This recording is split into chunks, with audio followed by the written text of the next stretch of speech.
Tonight, I'm gonna tell you about the story time when I was in Australia and I found myself in the house of a conman with 10 other girls while I was becoming a midnight ballerina. Tune in for the story and you can watch live, the full live on my YouTube channel, and the link is in the bio. So, okay, let's go straight into the story. I have my water and ooh, filters.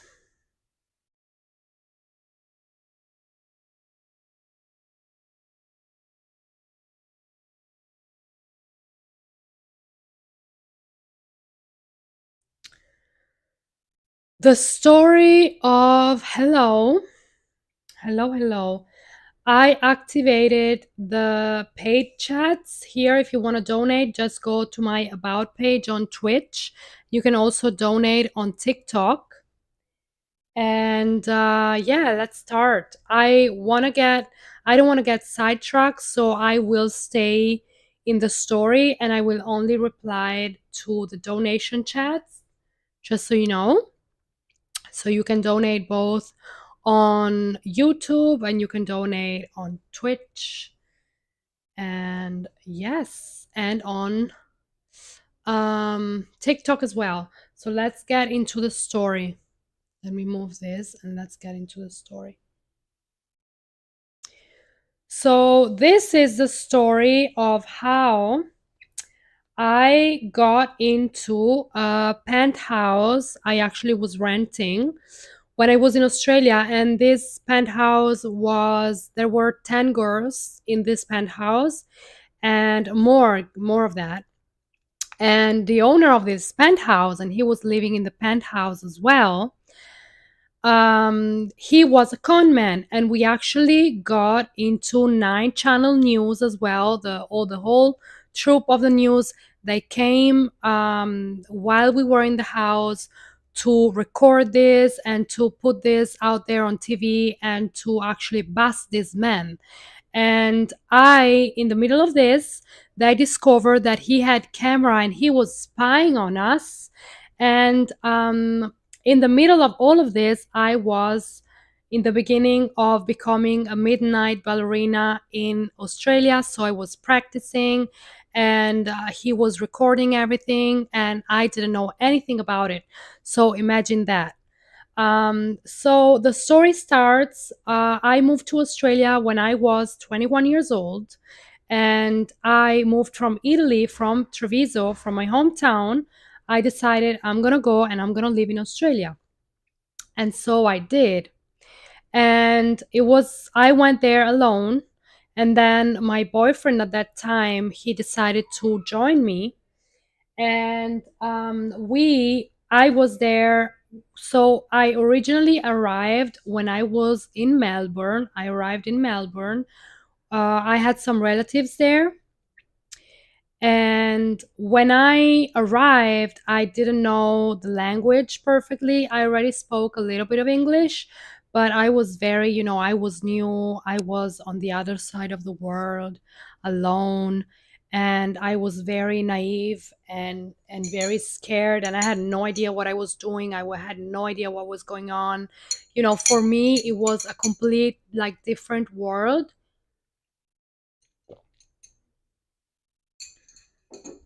And it was a completely different. It's reconnecting now. So I couldn't do that much, and I was young, naive. I didn't know anything, and I moved.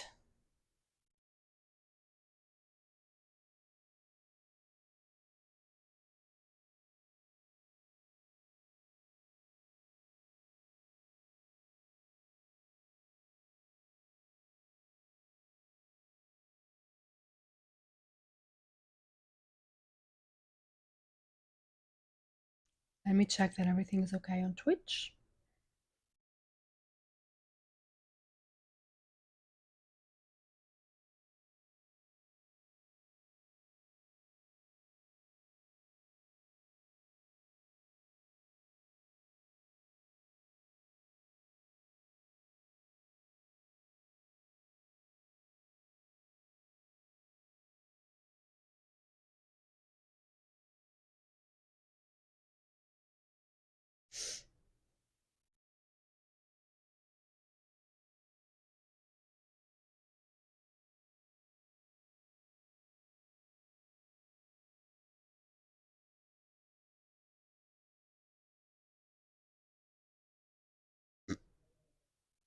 Oops.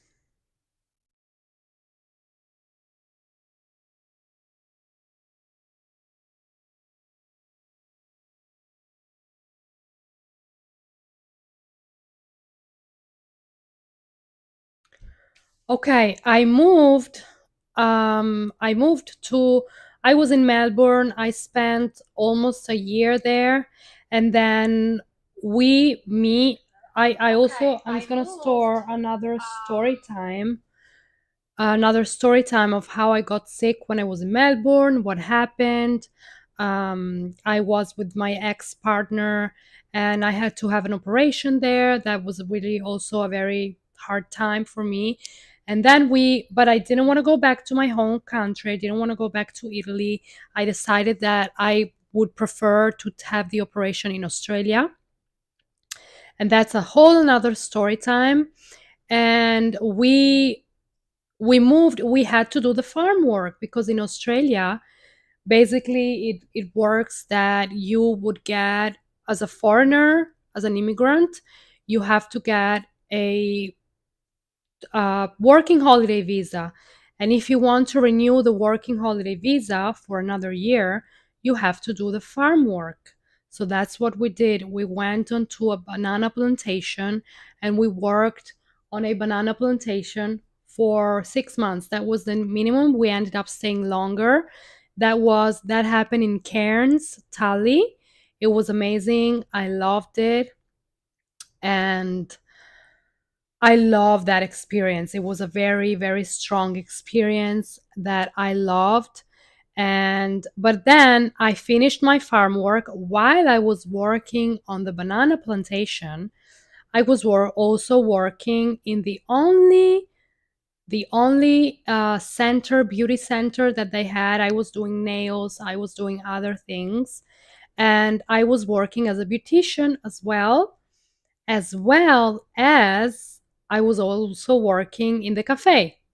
So the only cafe that they had there, they had a couple. I still remember, oh my God, such good memories. That was one of the best experience of my whole life. That was such a great experience. So we work on this banana farm. We were living in the caravan park. That was a shock for me because I came from a family that was living good, and my father had a business, so we were living a good life, and we had all of the comforts, and I was thrown in this caravan park in the middle of nowhere in Tali, tropical weather, raining. It was wild. It was wild. We were working in the plantation, so they would pick us up from the at like 6 a.m. in the morning, 7 a.m., 6 a.m., I think it was. They would pick us up very early, and at the time I was a lot. And well, a lot, I was 21, I was new, I was like, this is amazing. This is an amazing experience. I suggest that experience.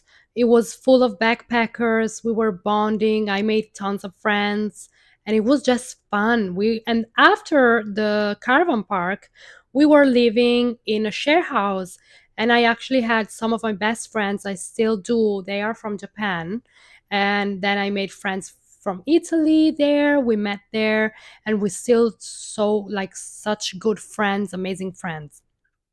And so we would I after we moved from the caravan park, we moved to the share house, and we actually had two share houses. The first one, it was a crazy party share house. I was with my friend Samantha, and she's still actually a very good friend of mine. And I was with her. We were like going to this pub. It was called, oh my God, what was the name of that pub? I don't remember, but it was, every Saturday, every Friday we were there. We were dancing, we were enjoying, and we were just, young and doing partying and just having fun and crazy, wild, Plus, all of this was in the middle of nowhere in Australia, in Tali. It was a tropical area where they would cultivate cane sugar and mainly banana plantation farm. So we would work on the banana plantation. And on Saturday and Sundays, I would work in the cafe doing like coffees and serving, and mainly doing coffees and serving. And then I would work one day, I think it was Sunday or Saturday, I don't remember. I would work in the beauty salon doing nails because I was very passionate about beauty, about nails. And then we moved from the super partying house where we were like 5 6 people. It was a big wooden house. It was actually we got a great house, and it was so freaking fun. So much fun, so many amazing memories, so many fights. So it was amazing. Then I decided, because I was stressed the F out, I decided I want to live somewhere like more peaceful. So let's go with our Japanese friends. Let's go and have like get into another house. It was more secluded, it was more peaceful. We would wake up with the smell from the sugarcane farm. They were making the sugar, so it would smell, the whole city would smell like sugar. Um, the the it was tropical area, so they have a lot of animals, a lot of frogs. They had crocodiles, they had cassowary. It was very wild, still one of the best experiences that I had in my whole life. So until here, it was all cool. But then, I was getting bored and I was just 21. So I was like, I already did Melbourne. I already visited Melbourne. I lived there. I didn't like it. The weather, the big city vibes. It was cool, but it was not my vibe.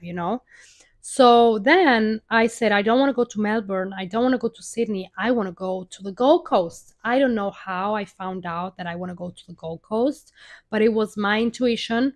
Nobody suggested to me, and I had a book. When I was in the farm job, I was, I was very interested in the dancing world, because when I was in Melbourne, well, this actually happened when I was back in Italy. I saw one Friday night one documentary on strippers, midnight dancers, and I was like, wow, this world. It's so entertaining. It's so interesting. It's the nightlife. It's mysterious. I'm a Scorpio. It's mysterious. It was me. It was totally me. And I still have pictures and everything of when I was a bit midnight ballerina. I would probably post some. And so I was like, this word is my word. I'm gonna study how to get money from men. I was like, this is gonna be amazing for me. I was so excited and I couldn't wait. And but at the same time, I was hella scared. I was so scared because I was like, how am I gonna do this? Me? Like me going in this world, like I have no idea what it goes on in here. I don't even know if it's like, it's too much for me. I don't know what to do. Do we have to do? Am I going to be able to handle this? So I said, I want to be ready when I get on into the club, my first night on the stage dancing as a midnight ballerina on the pole in front of all of these people. I want to make sure that I'm ready, that I'm not thinking, I'm uncomfortable or anything of this. So I wanted to make sure that I have everything on point, all the details working out. I am very organized when I do something. So I was like, okay, I bought this book online, and already when I was in Melbourne, I was seeing these underground places, and outside there was these images of girl dancing on the pole, and I was like, "Oh my god, I want to go in there. It's so intriguing." And it was open 24 hours a day, 7 days a week. Something that we don't have in Italy is a very different concept. I want to explain this. In Italy, it's seen more like a place that is dirty, where they do other stuff. And in Australia, it's seen more as entertaining. It's very very professional. It's like in the US, it's done in a very professional way. You have bouncers, you have like some clubs, they have like a button that you can hit if somebody's is you are in the private room and somebody is doing something that is not supposed to, or they're breaking the rules. You just press a button or you call the bouncer. There's somebody's checking the lap room and the dancing room where you give dances to customers, and it's very safe. So that's what I liked immediately. I liked that immediately. But going back to how this started is that we I moved on my own. So I left my partner. He was in Tali still. And I said, I'm going to go to the Gold Coast right now. And he said, no, I want to stay here a little bit longer. I want to finish the farm job. And I was like, I'm going to go. So I packed my stuff. I always had this feelings that I wanted to experience things on my own, and this feeling of freedom. I wanted freedom, and I want to do things. Nobody could tell me nothing. I wanted to do things. I wanted to experience things because I needed to get to know who I was. I needed to get to know myself. I was coming from Italy, from this place, very restrictive family. I couldn't do anything. I couldn't go out with my friends. I couldn't go to the club. Yes, I had a period that I did that, but it was very controlling, and I was gasping for air. I wanted my freedom. I wanted to see the world, and I wanted to do anything that was crossing my mind. I wanted to do it. In the normal way, like not anything crazy. Maybe so to some people this is crazy, but for me it was acceptable. It was transgressive, but not too much. It was mysterious, totally me. So I booked my flight, I flew to the Gold Coast, but I needed to find a room because I didn't want to rent an apartment on my own. So I was just 21 and 22 actually. Was I 21? I think I was 21, 22, 21, 20, 22. Yes, 22. And so I booked my flight to the Gold Coast and I packed my stuff. And so I went and I found this room in this beautiful penthouse in the middle. It was in Southport on the Gold Coast, and it is close to Brisbane. It's like an hour, but it's right on the coast in front of the beach. Beautiful. It's beautiful area, and I lived there for 4 years, and they were some of my best years that I lived in Australia. And so I moved there on my own, and I get there with I get to the airport, and I took my stuff to this penthouse, and there was this lady called Brittany, allegedly. Let me throw that in there. There was this lady called Brittany, and actually this is on the news. Like I'm gonna put the link of the news of Channel 9 where actually you can see me. I was in the news because they busted this guy, so I think I'm allowed to say names. And but let's call him Big Conman, okay? So Big Conman was there, and this house, this penthouse, had a top floor and a and like a it was on the last floor, like probably was it like the 20th 25th floor. It was in this new area, very very fancy. um it had like a swimming pool on top, swimming pool, and it was in our house. So he was sub renting the penthouse, and it was illegal, and he was making a lot of money from it. His face, if you go and see, because they actually show it on the news, his face, you could tell that he was no good. And so when he was at the top, like bossing people around, he had his assistant Brittany, and Brittany would make us sign the contract that we would be in the rooms for how long. They would take the bond. In Australia it's called a bond. In America I think it's called, I don't know how it's called, the money that you give before you move in, the I don't know, the deposit. So she would take the deposit, she would take the first month of rent, and she would say, okay, you can go into, this is your room. And The house was so big. I think it had one, two, three, four, five, like six rooms, and plus upstairs.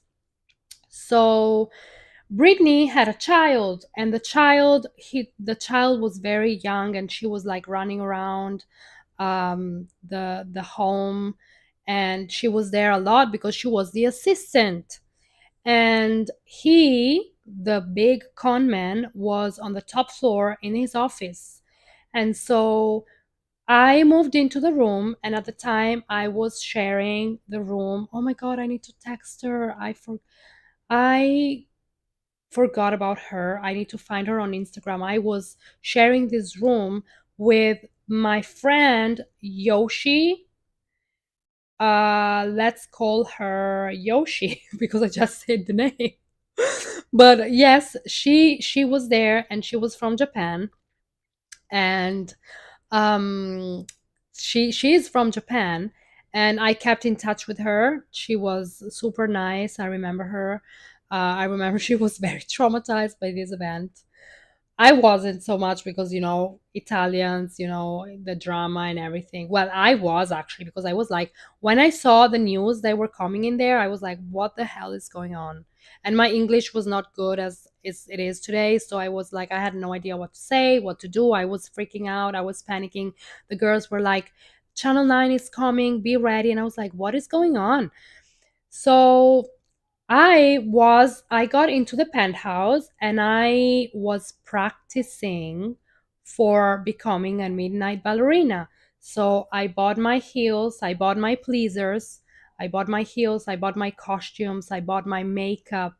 I was super organized, and I would practice because I wanted to, like, in a month or so, I was about to go to the strip club to do my first night and to get hired.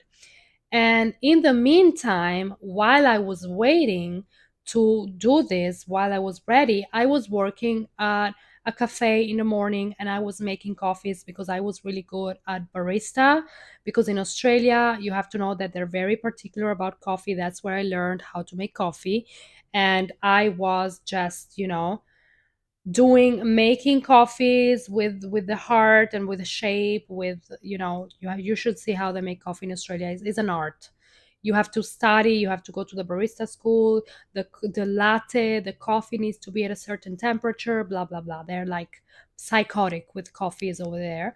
And so I was working at this place while I was getting ready, because I was like, okay, next week I'm going in, I'm ready, I'm going. But then I was postponing because I was scared. And the first time, actually, I went into Surfer Paradise because I was living very close, 10 minutes to Surfer Paradise. So many good memories. Oh my God, I love that period of my life. It was amazing. I had the best time on the Gold Coast. The best time, hands down.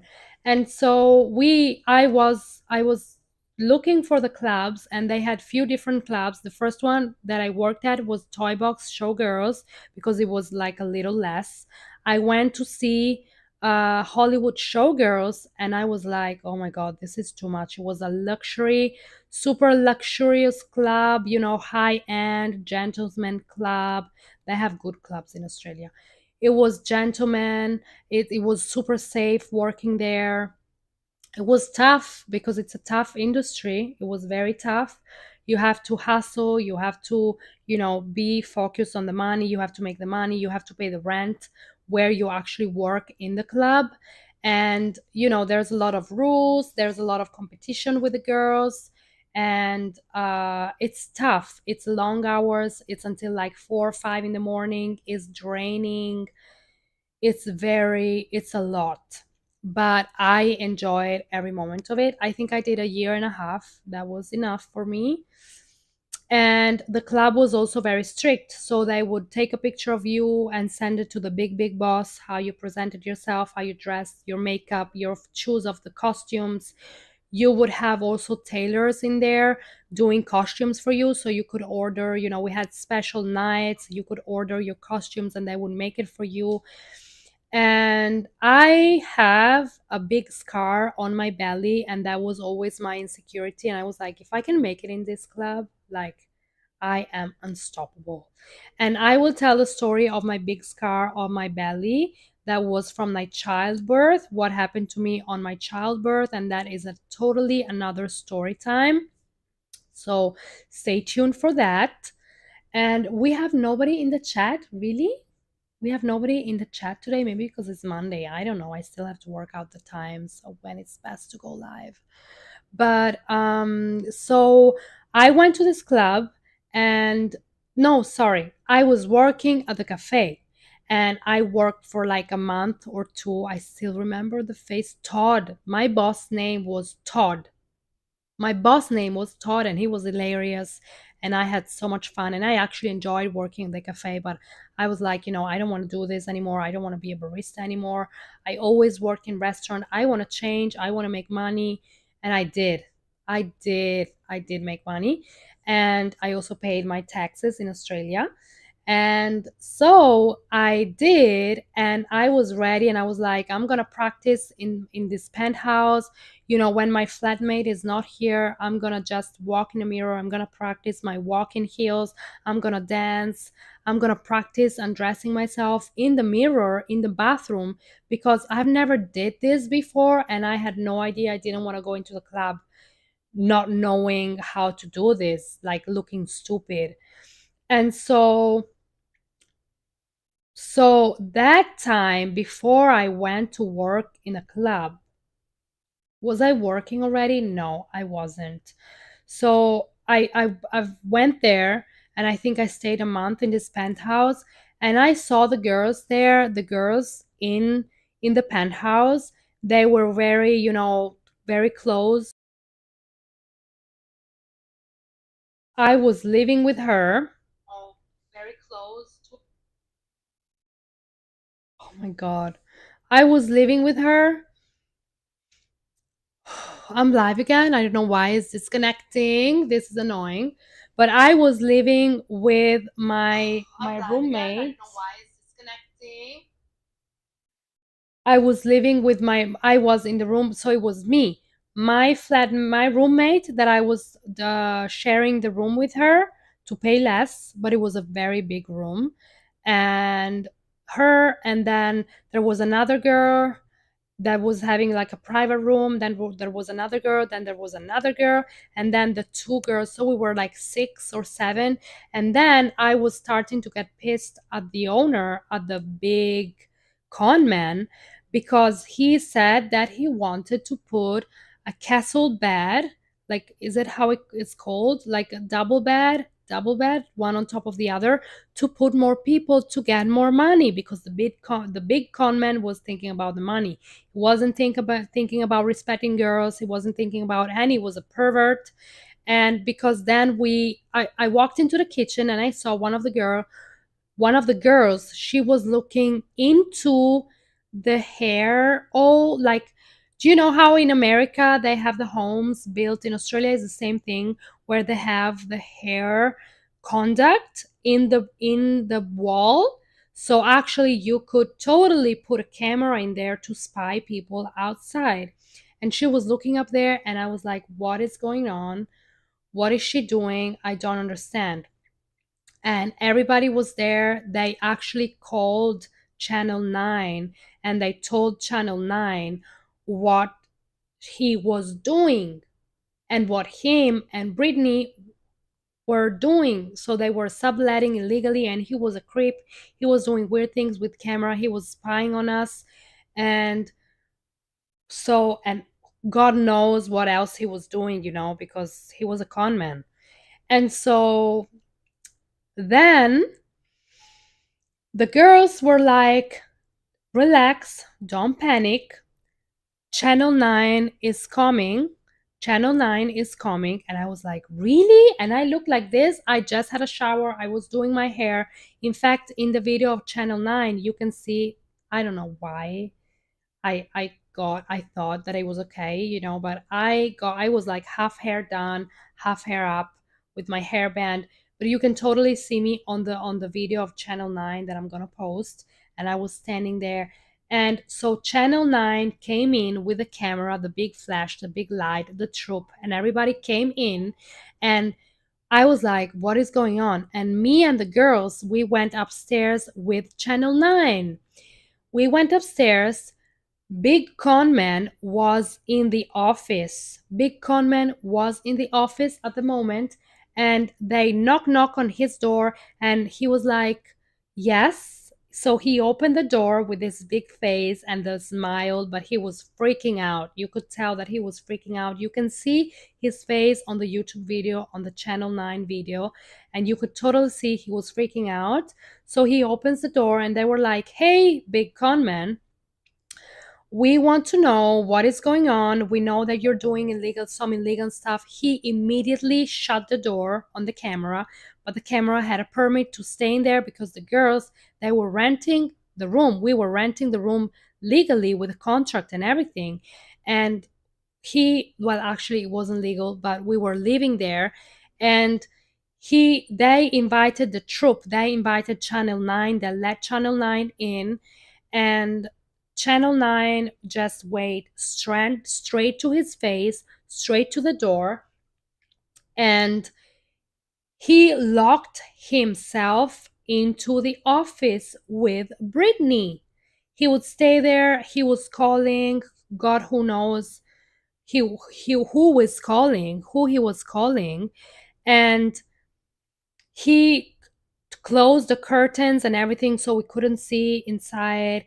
And the troop was pounding the door, and he was like, "We know you're in door, we know you're in there, Big Conman, come out, explain yourself, explain what you're doing. You have to respect the girls. We're gonna tell the world who you are." It was a big deal. It was a big deal because they went to court afterwards with Channel 9. They took him to court. I think he got arrested or something, or he got fined. He got arrested. The assistant got in trouble as well because she was, doing this too. And so it was a lot. It was a lot. I was in the middle of all of this. Nice thing that Channel 9 did, and that I will not forget, is that they paid the hotel for, let me throw an allegedly in there just in case. Channel 9 paid a hotel for me and the girls. So the Australian girls, they stayed in the hotel a little bit longer. Don't ask me why. And the foreigners girls, we only had like a week or something. They paid a week, but that was nice, because we had to leave the place. We had to leave the place because then they were finding out that he was doing weird stuff in this apartment. God knows what he was doing, but I wanted to leave because after that I was disgusted and I felt violated and I didn't want to live there anymore. So they were like, "Pack, we're going, we're leaving."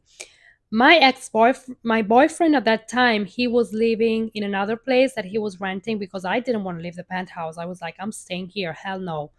Like, we could look afterwards if we want to look at an apartment, but I want to take it easy. I have my job. I want a little bit of space. I was always, for my freedom at that time, and I needed that, and I needed to focus on this. I wanted to do this, and I was very determined. And so we ended up going to this hotel, very good hotel, beautiful view, beautiful everything. I still remember the room. And so it was me and my and the Japanese girl that I was sharing the room with. It was me and her and another girl. And because we were the foreigners, so we would stay in another room, but it was still nice room, while we were looking for an apartment. And we were able to find an apartment that was very, very close to there. It was beachfront apartment, killing view. It was amazing. Like, literally, we would wake up, me and my ex-boyfriend. It was a two-bedroom. It was cheap, and we would walk downstairs barefoot, cross the street, and we were in front of the beach. Amazing beach, uncontaminated. We would surf. We would, swim in the morning. It was amazing. It was amazing. Now I have friends in Australia and they're saying that it's no longer like this. It's amazing, it's beautiful, but prices are a bit crazy. But I would love to go back to Australia because I spent 7 years there and they were the best years of my life. I had great experiences. I also had some crazy experiences that I would make other story times. but it was good. Like I have great memories. And Australia helped me to open my mind so much and to just find who I was, finding myself, because that was my main purpose of, just traveling and going there. I needed to know who I was. I needed to know who I was, and I did eventually. There could tell that I really found myself. I found my purpose. I was very in contact with nature because it's Australia is very incontaminated, and but I don't know if I would see myself living there long term because of the mentality. I don't know, it's a very different, it's very wild. Also people there are very wild, but I loved it. Like I loved it. I still have friends there.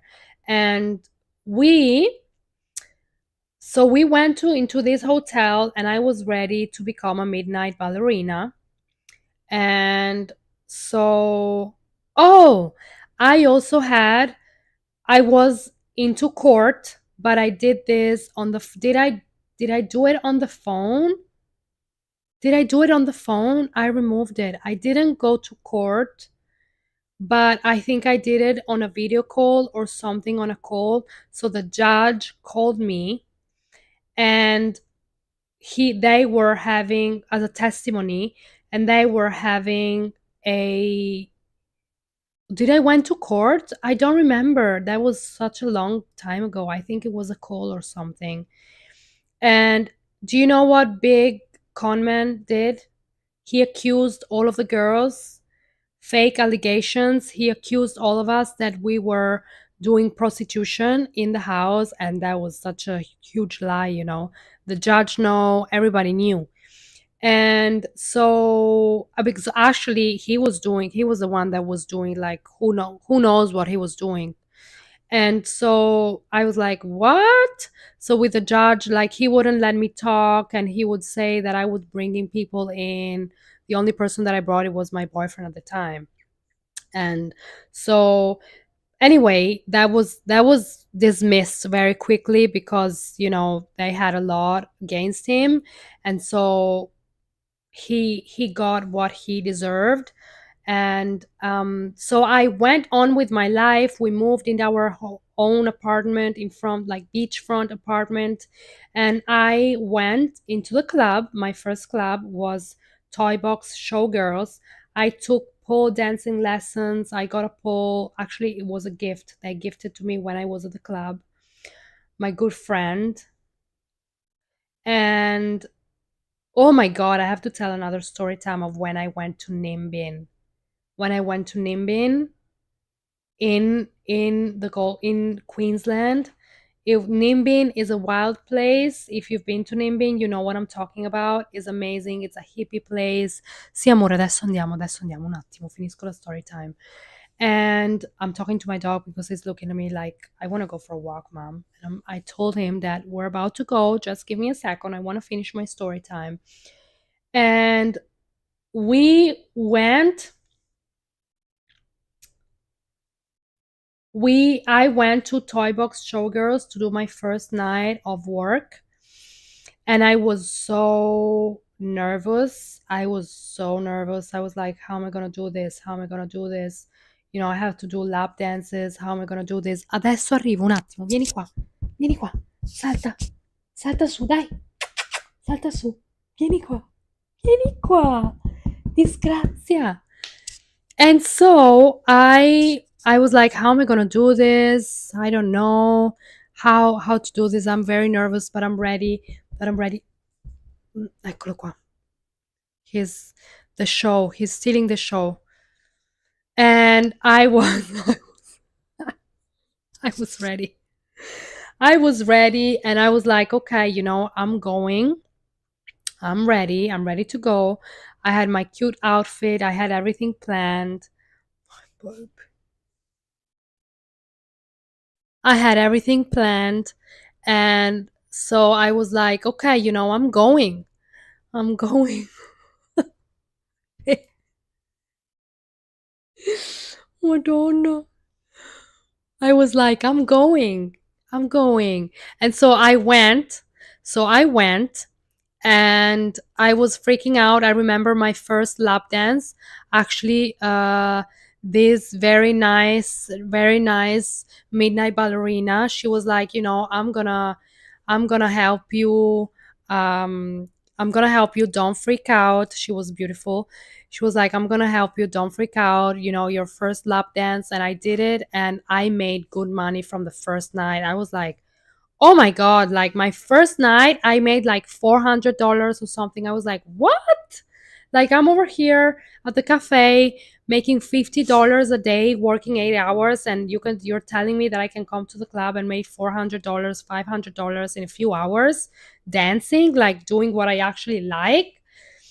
And wow, that was when I saw that, I was so happy. I was so proud of myself. I was like, I'm a businesswoman. I'm a businesswoman. And I started the next day. I went in, but it's a very draining job. I was very tired.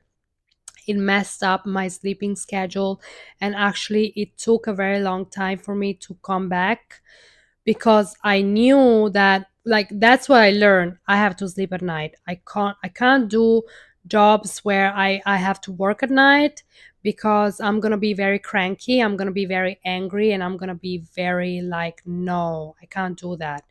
That is not for me. I was all over the place. My hormones, I have to sleep at night. And I went to a lot of clubs because I traveled with this work. I traveled when they were doing the V8, like the events where with the cars, sports event. We would travel. So I would fly to Sydney, spend like 3 days in Sydney, make a bunch of money, and go back to the Gold Coast. So that was, it was amazing. That experience for me, it was great. Like I learned a lot. I learned a lot about business. I learned a lot about a lot of things. And let me answer to this message.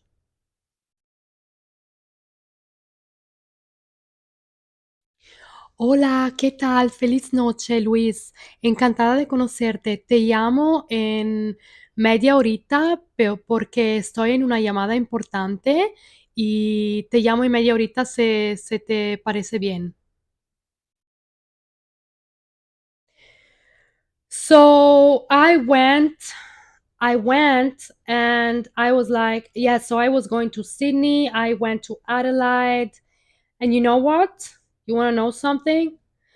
When we were in the middle of the S, like I quit because at the point I also worked in Hollywood Showgirls, so the club that for me was very, used to work in this club where it was very, for me it was intimidating because it was a very luxurious high-end club, and you had to be a certain way, you had to be dressed a certain way, and I was like, and I did it. Like I went, so I stepped up from Toy Box Showgirls. Toy Box Showgirls was a good club, but it was like more of a like average club, where whether like the other club, the but it was very strict.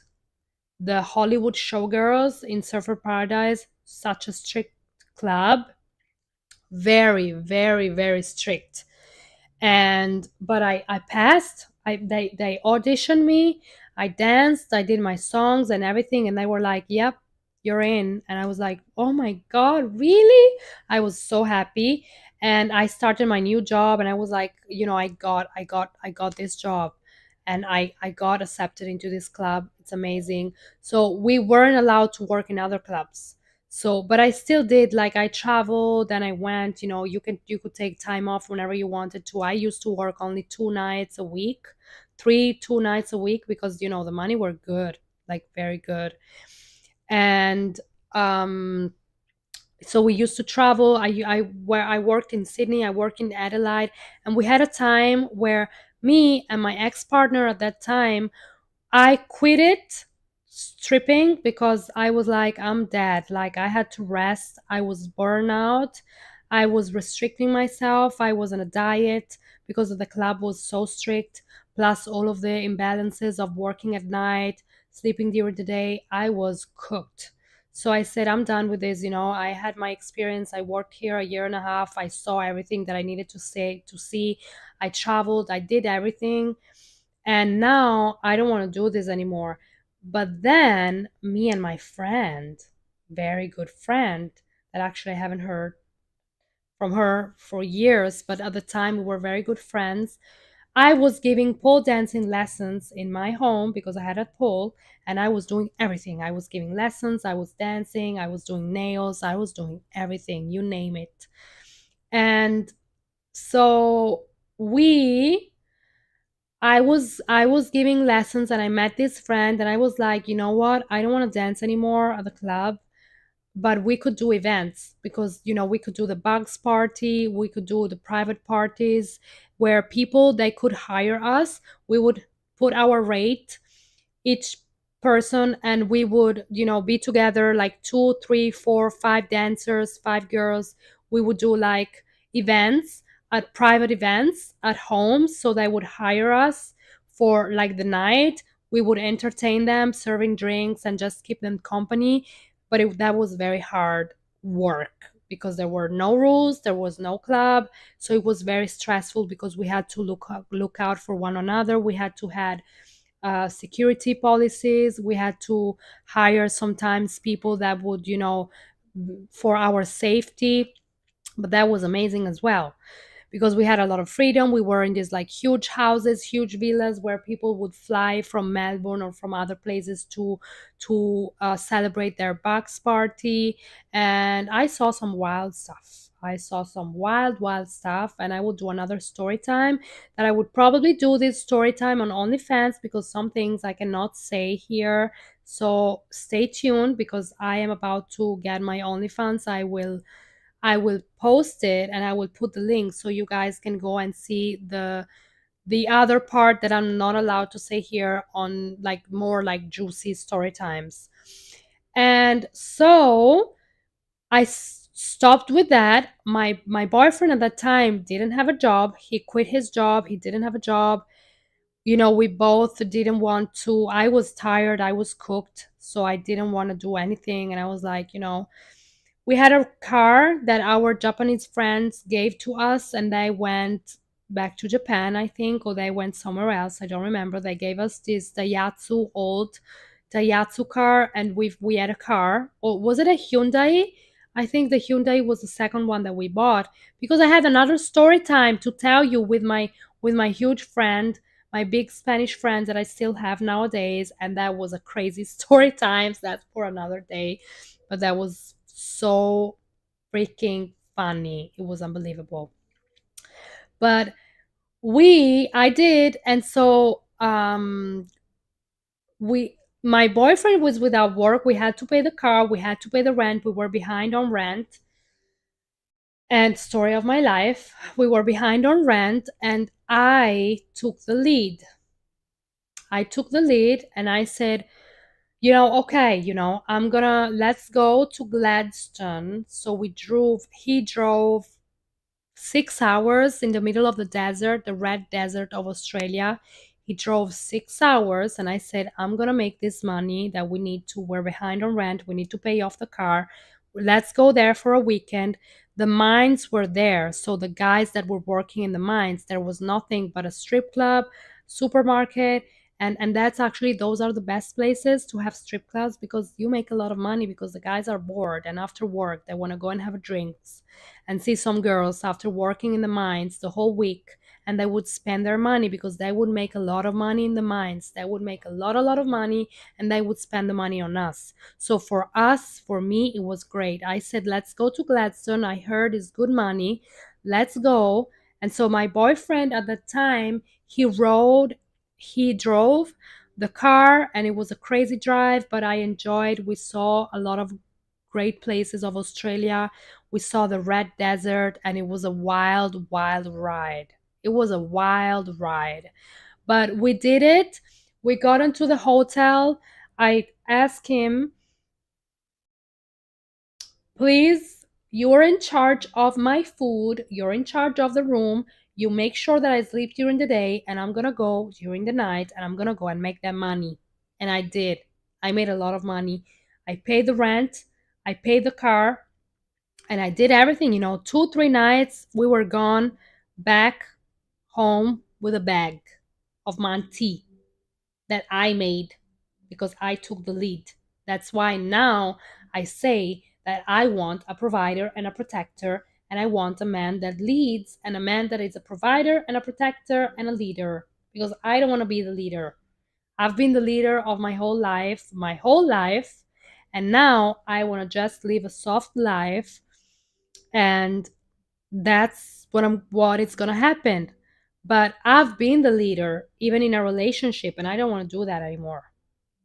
So that's what happened. That's the story. That's the tea. We went to Glaston and go came back with a bag, with a big bag that I made on my own, and with my presence, my energy, and everything. And it was hard. Being a midnight ballerina is not for the weak. It's hard. It's a lot of mental game. It's a lot of strength, because most of the guys, they treat you like trash. They treat you like meat. They treat you like a piece of meat. And at their convenience, they sexualize you, because at the end of the day, that's what it is. That's the job. But also it has a lot of positive sides as negative sides. But the positives for me at that time were surpassing the negative big time. And that's why I did it, because I was able, we were in debt, we were late with everything, and I was able in 2 nights, 3 nights to get that bag and keep going. And my boyfriend was getting, he wasn't just, everybody was asking me why he's not jealous. Like, he's not jealous, he's not this, he's not that, because he was seeing the money coming in. Like, it was a lot of money. I was bringing home a lot of money. And so that's the story. I'm gonna take my dog for a walk now because he's starting to be pissed. That's the story of how I will tell more stories of the strip club, because I have a lot of stories. I have a lot. So stay tuned on my OnlyFans for those stories, the juicy stories. But that was the story of how I got into all of this craziness with the big con man, his assistant, in a penthouse with other girls that they were subletting us the place illegally. And we went on the news. We were on Channel 9, and that was my arrival on the Gold Coast. It was crazy. It was a lot of craziness, but I have such good memories of it. And being having that, for me, building that, for me, it was good. It was a great experience for me, and I don't regret one bit. I enjoyed so much, and I'm so glad I did. And I'm so glad, even though I was scared and I had no idea what I was doing, I'm so glad that I followed my impulse. I follow my instinct, I follow my heart, I followed my guidance, and I was like, I want to do this. I want to do this. And I did, even though I was scared. My family, they didn't know that I was dancing. They didn't know that I was a midnight ballerina. They didn't know I was a stripper. I had to tell them that I was working at the club late and I was waitressing. Well, actually, that was a lie, because I was a dancer and I was proud of it. At some point, I was very proud of it, because we did. That is very annoying that this is disconnecting.